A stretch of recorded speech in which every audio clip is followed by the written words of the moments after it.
Hey, what's up guys? Welcome back to an all new exciting tutorial with your boy Salem from Mirror Studios, and today I'll be stopping by to show you a real quick effect on Premiere Pro 2024.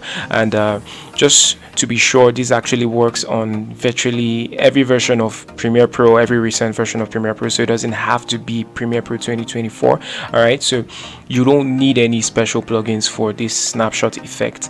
Alright, so I was working on this edit and I decided, okay, probably I should show you guys what I'm doing on this edit. And this is the video Dance With Me by Awina, Stargirl Awina. Right, so you could just head over to her channel and watch the video. We had a very nice fun time shooting this. Okay, so looking at this portion, I'm just going to mute the audio. Looking at this portion, you could see that yeah, I already have. Okay, so I'll just take that out. Okay, let me just take that out. Okay, so this is what it looks like, right? So this portion, right, the whole idea from the shoot was that it was meant to be like a selfie, kind of shot, something really casual, and you have a snapshot effect right about there. Okay, so the snapshot effect comes right about there. Okay, so I'll just seek through and you could see, right, that's the whole setup. So it goes all the way and then the snapshots happen somewhere around here. Okay, so I have this file, this green screen file that I took off, someone had prepared for me. Okay, so I downloaded this file, and it's a green screen file. So basically all I did was to drag and drop the portion I needed. I isolated the portion I needed, right? This is the portion I'm using right from here. Okay, you play that, and that's what we have. Okay, so it's just a green screen overlay effect. Okay, so first things first, I'm just going to drag that in. I already dragged it in and separated it into two files. Okay, so I'm going to take the files I already dragged in out, and I'm going to drag in the full thing. Okay, so I just have that stretched out so you could see. I'm going to increase and bring back the visibility, and you could see that this is in 720p, but that's not really much of a problem because it's an overlay. So I'm going to have that head over to effects controls and scale it up to 150. Usually when you're working in a 1080p, I already have this. Oh, sorry, that's the wrong file that is selected. I'm going to make sure that the overlay track is selected and change the scale to 150. Now when you're scaling from 720p to 1080p, the scale is actually 150. Okay, so once we have that, I'm going to search over here for ultra key. You see, I was already working on that, so you just search for ultra key. Usually you'd find that under video effects, key in, you'd find that it's the last thing. Okay, ultra key, I'll drag and drop that over the image, but that's not done yet. So I'll head over to the effects controls tab, scroll down and scroll down to ultra key. Yeah, ultra key is here, and you can see that the key color is set to black. Now we're going to pick the eyedropper tool and pick the green screen, and automatically it does the job for you. All right, so this is what we have right now. So from this point we have everything going, and then but we need to make some adjustments actually, because I want the click, the shutter click, to actually happen around here.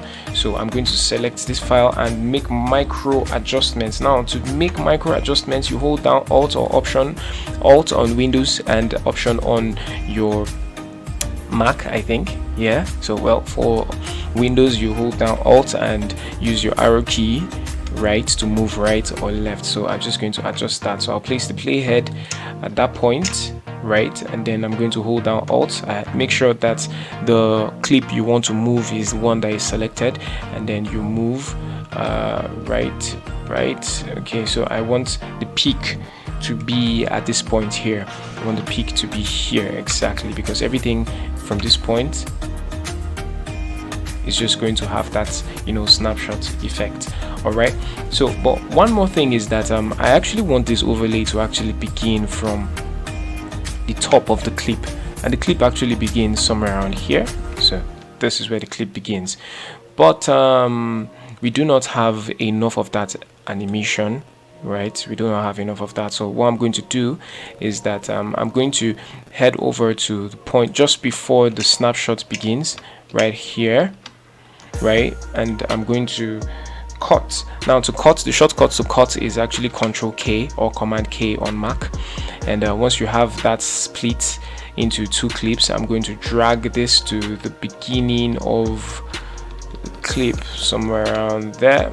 So I'm just going to drag that part. Okay, so just to confirm, we'll move left and right and see that we are placed in the right position. Now once that is done, I'm going to hit the rate stretch tool, that is R, rate stretch tool, right? And I'm going to stretch this. Now the reason why we can get away with this is that we do not have any movements on the overlay, so it's fine to actually stretch as long as we want. That's not really going to be a problem because there are no moving, elements, no animated elements on that. So once we drag that to the end, we can now see that this is what the video looks like. And exactly. Now next we would want to come over to this second part right here. Now at this part here, I would like to add a frame hold, so we're going to right click and add frame hold, right? Now once we insert frame hold, you can see that we already have a frame that has been cut. Okay,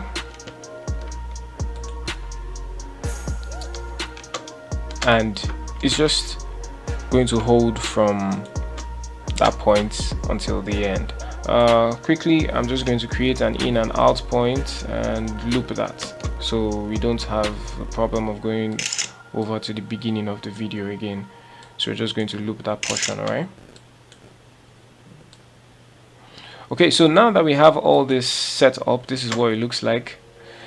There's a camera shutter and then it holds. Okay, so now we're going to move on to the next section. Now I want to just clean up this space. I do not want the exactly from this point everything is done, so we're just going to trim that.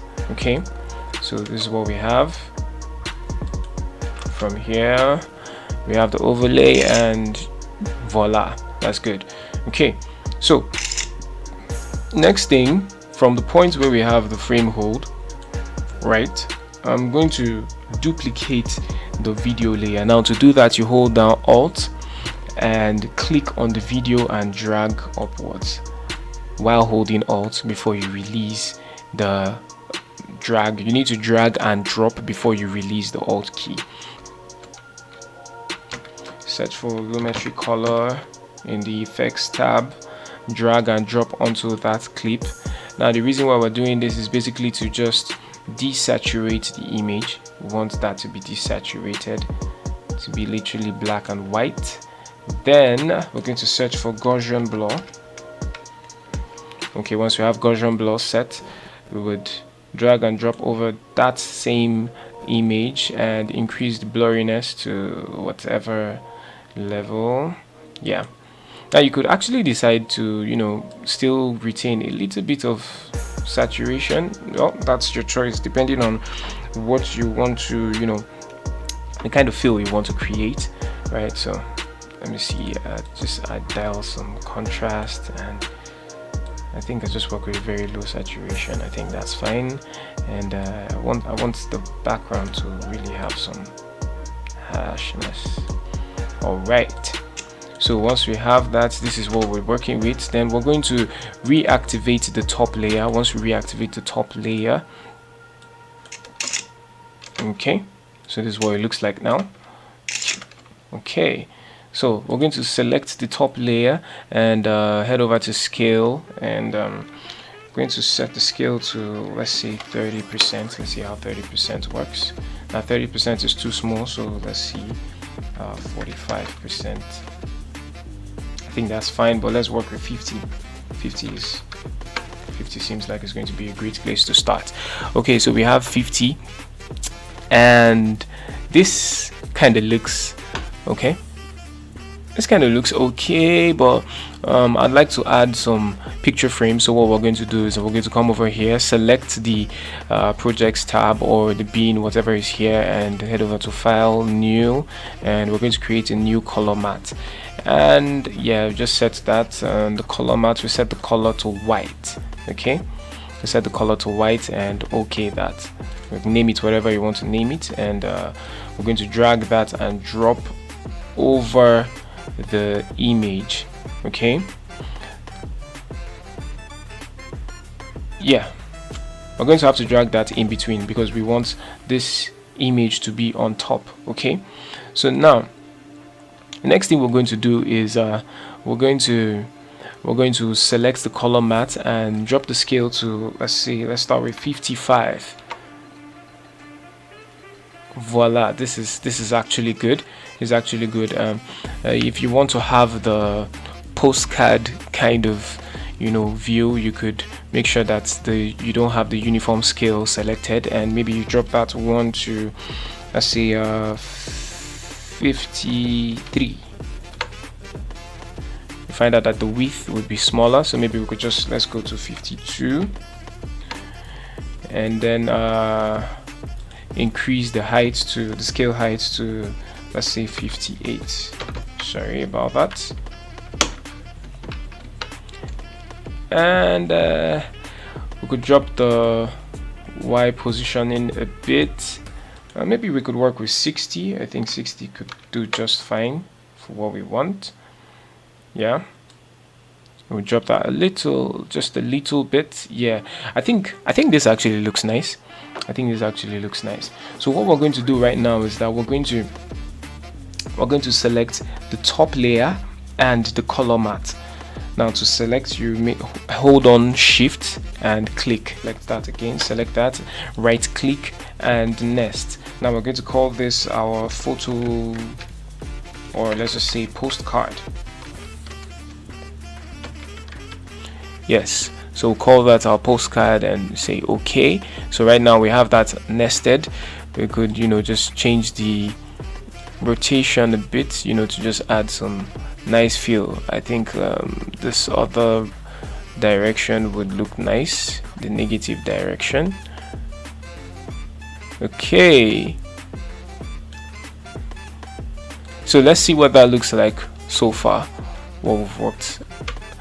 And you see the overlay and chip. Yeah, that actually does a very nice, very nice feel. Very nice. Now something more that I would like to do would be to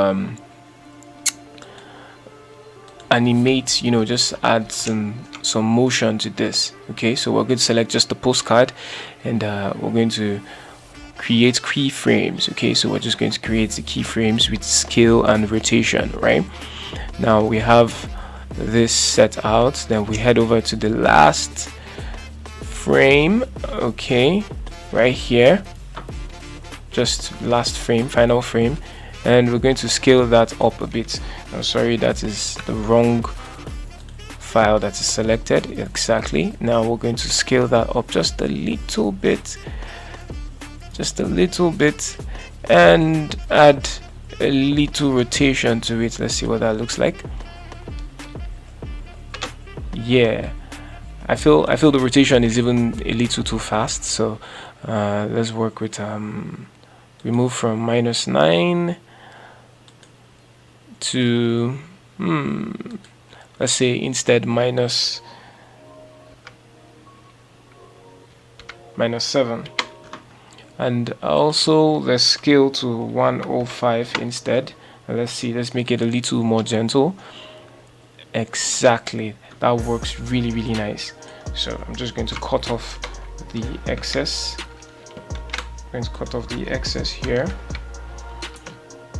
and let's see what that looks like now. Snapshots, that's good. That's really good. Okay, yeah, if you have any questions, you do let me know in the comment section below, and you could also check the description below for any files, links to the file that was used in the project. Yeah, and don't forget to turn on post notifications so you can be notified the next time we're coming with a nice tutorial for you. All right, I'll see you guys in the next video. Ciao ciao.